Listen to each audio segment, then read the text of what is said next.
Hi everyone, and I'm back here in my channel, and for this video, we will be doing a tutorial about the circle pixel stretch effect. So samahan niyo po ako sa video na ito.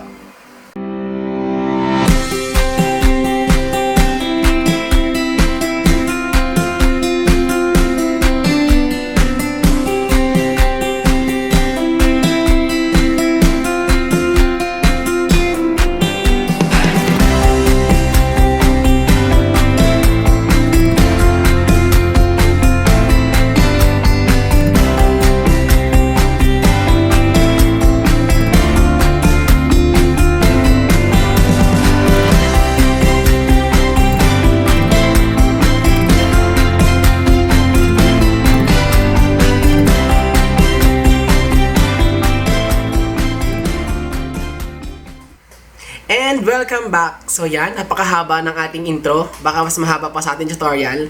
So let's start. So first, I have here yung picture ng ating model, which is si Kobe Bryant. I suggest na ang gamitin yung pictures ay PNG para mas madali ang pag-design mamaya. So what I'm going to do is, I'll be using the rectangular marquee tool, this one, and then mag-zoom in ako. So to zoom in, Control+, yan. So, using the rectangular marquee tool, pipili ako ng section dito. For example, yon. So, selected siya, and then I'll press Ctrl-J to duplicate. Ctrl-J to duplicate, and then, as you can notice, sa ating layers palette, yan, andun siya. So, what you're going to do is to transform it by pressing Ctrl-T, Tango, Ctrl-T, and then, i-stretch nyo siya sidewards. Yan. Okay. So, pan-stretching it, move ko lang siya ng konti. And then, I'll be using the rectangular marquee tool ulit. Balik ulit tayo doon. So, key for rectangular marquee tool ay M. M. Press M for rectangular marquee tool. And then, iselect ko ulit yung layer ni Kobe, ng ating model. And then, uulitin ko lang yung process ulit. Kukuha ulit ako ng pixel dito. Mag-select ulit ako dito gamit ang aking rectangular marquee tool, Ctrl-J to duplicate, and then Ctrl-T ulit, then i-stretch natin siya sidewards. Yan. Okay, so tapos na tayo sa first part. Ang sunod natin gagawin ay ipag-merge natin yung dalawa nating layer. So, paano po siya gagawin? I-select nyo lang po yung dalawang layer, which is layer 2 and layer 3, and then what you're going to do to merge it is to press Ctrl-E. Yon, naging isa na lang siya. And then, ang sunod po doon, you're going to proceed with filter. Sa menu bar natin, filter, and then go to distort, and then choose polar coordinates. After choosing polar coordinates, lalabas po ito. Yan, i-minimize ko lang yon. Yan po ang lalabas, and then, I'll press OK na lamang. Okay to apply. Yan. As you can notice, ganito ang nangyari dun sa ating pinag-merge na layers. So, pwede mo siyang i-gawing perfect circle by transforming it ulit, Ctrl-T ulit, and then, yun. Pwede mo siyang palakihin, and pwede mo siyang iikot. Oops, hindi siya circle. Circle natin ng ayos. Yan. Then, palakihin natin. Excuse me, COVID. Yan. Circle pa natin. Then, plakihin ulit natin. Yan. Then, ang sunod kong gagawin ay, itong layer natin, ay ilalagay ko siya excuse me. Ilalagay ko siya sa ilalim ng layer ng ating model, which is si Kobe nga po. Yan. So, after kong ilagay, yan, papalitin ko ulit siya na eksakto doon, dito sa part na ito, at saka dapat dun sa kanyang paa.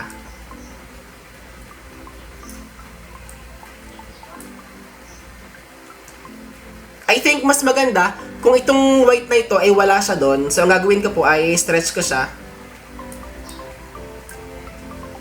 Yan. Kayo na ang bahalang magtimpla.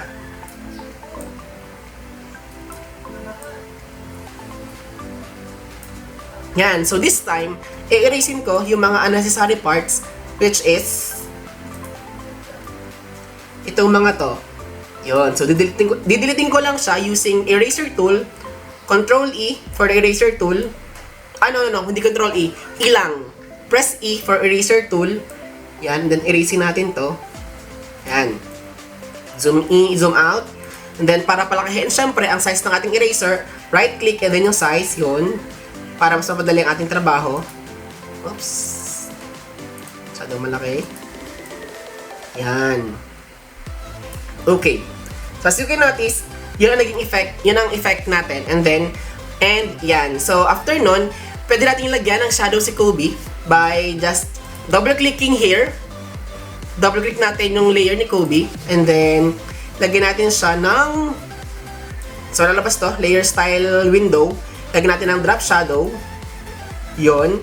And then, i-manipulate natin siya dito. Opacity, distance, masyadong malayo. Lapit lang natin. Spread.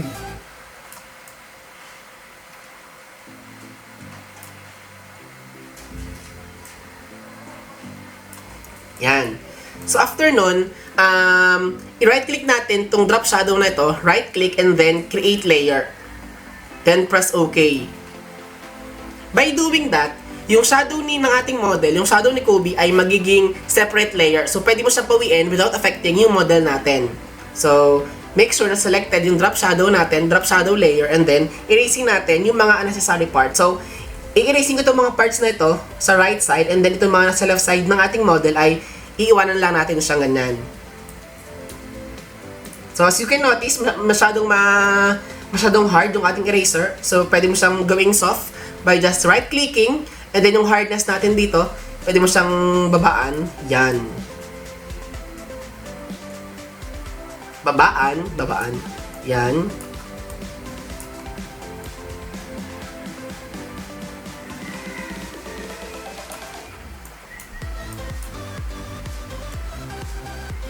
And, yun. After nun, lagyan natin siya ng background na gradient din. So, if I were you, yung kulay ng gradient natin for the background ay mas maganda kung doon tayo kukuha mismo sa kulay ng ating picture. So, for example, I'll be getting this. Sige. Magpunta muna ako sa gradient tool. That's letter G. And then, piliin mo lang dito, gradient tool. Yan. After nun, piliin mo lang to. Click mo lang ito. And then, again. Click mo lang to, and then lalabas po ito, gradient editor natin. So, okay, so i-edit natin to. Kuha ko dito ng violet. Sige, violet. And then, kuha ako dito ng yellow. Sige, dark violet na lang. Mas dark. Wait lang. I'll make it darker.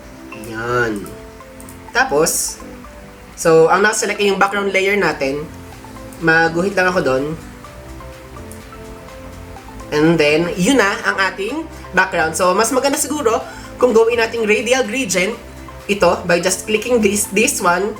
And then, ulitin natin. Nag-gradient ba? Yun. Yan, nice. And then, pwede mo siyang lagyan ng text by just clicking letter T. Again, Control T for transform, but for the text tool, it's just T. T lamang. Yan. And then, Kobe, for example. So, pili tayo ng magandang font. So, maganda kung yung mga cursive. For example, pili tayo dito, Kobe. Yung medyo stigen. Yan, ito, for example. Then, duplicate mo lang siya.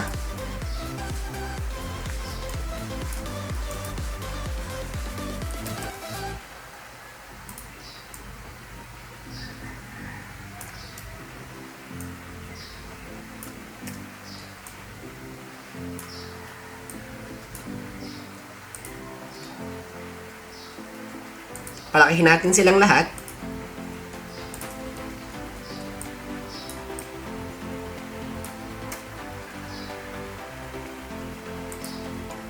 And there you have it, our circle pixel stretch effect. So, napakadali na lang gawin, and then pwede nyo siyang itry sa iba't ibang pictures.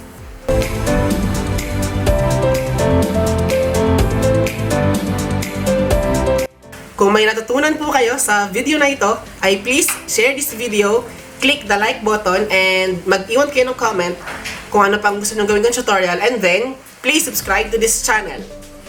Salamat po sa panonood. Bye-bye!